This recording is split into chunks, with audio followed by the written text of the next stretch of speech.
What's up, everybody? This is Banana Plangle here, and today I am reading chapter 3 of Dog Chases a Pizza. So I hope that you guys have been liking this video. But in the last one, it ended, and this time they did find a frisbee, sort of. So that's what ended last time. So, chapter 3, the Frisbee Search.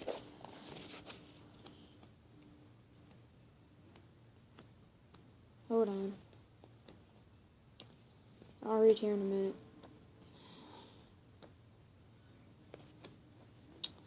Okay.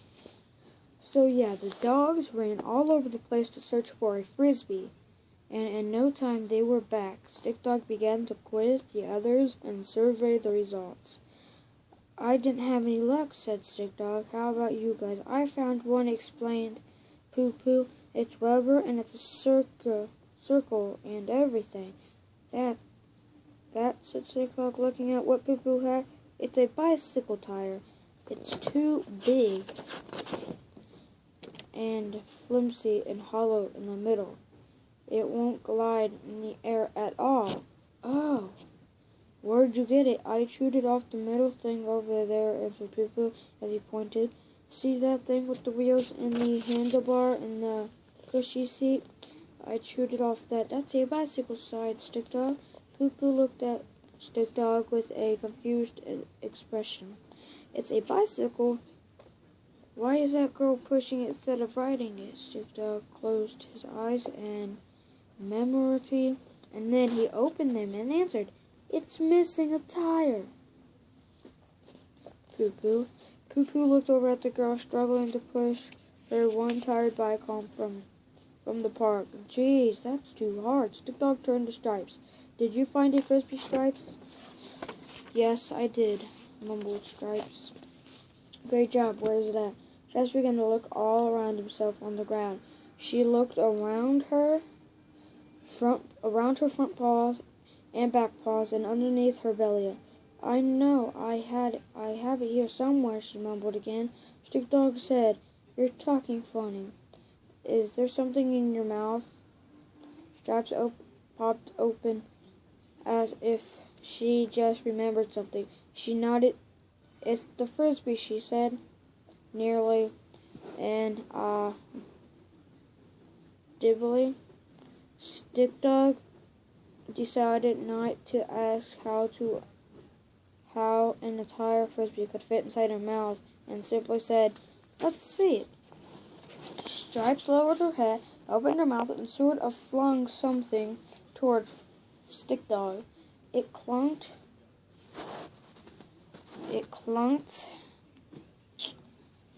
Oh, where am I at?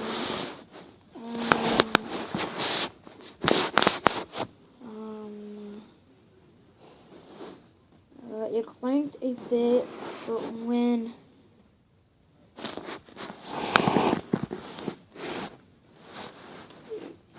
Stripes lowered her mouth, opened her mouth, and sort of flung something towards Stick Dog. It clanked a bit when it hit the ground, and then rolled up against Stick Dog's front.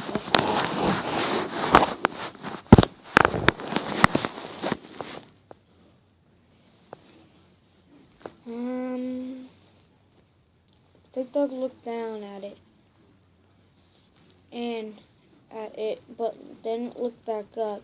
"That's a bottle cap," he whispered. Everyone was quiet and still for a moment. He didn't want to hurt Stripes' feelings, but it turned out her feelings won't actually hurt that much at all.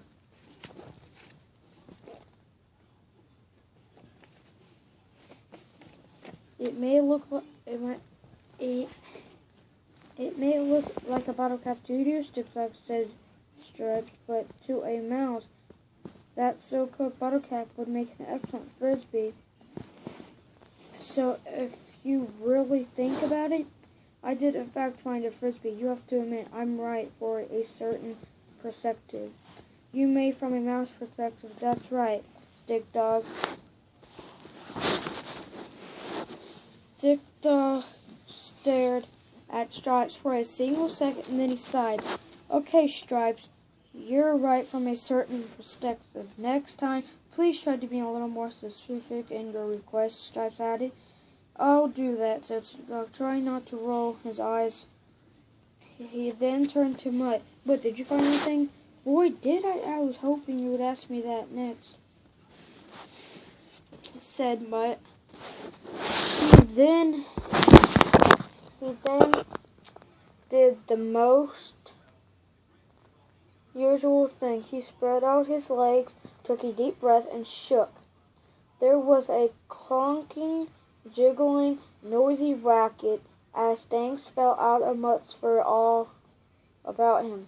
I found a candy bar wrapper, an old pencil stub, a tennis ball, and that got hit and torn up by a lawnmower, a couple of good rocks, and a piece of rope, and that's not even the best of it.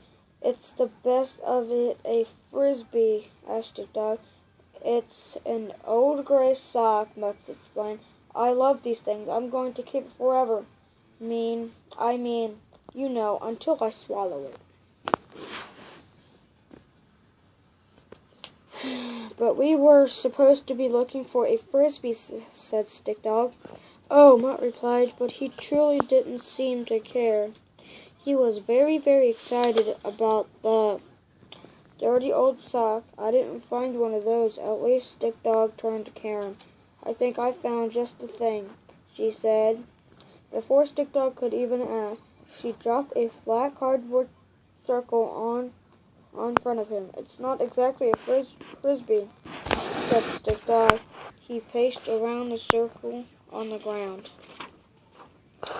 cocking his head a little bit in explaining it, but it is about the right size and shape. It just might work for a little frisbee tossing. Good job, Karen. Thanks, said Karen proudly.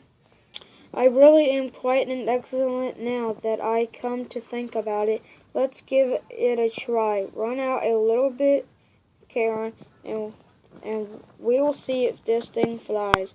Stick Dog said, and picking up the cardboard disc in his mouth, he bent his neck back to sideways, preparing to snap it forward. Open his mouth, released the cardboard circle, and watched it fly. Only here's the thing. He didn't, except he kept that flat cardboard circle in his mouth. He remained in that pause, ready to throw position. Something particular was happening.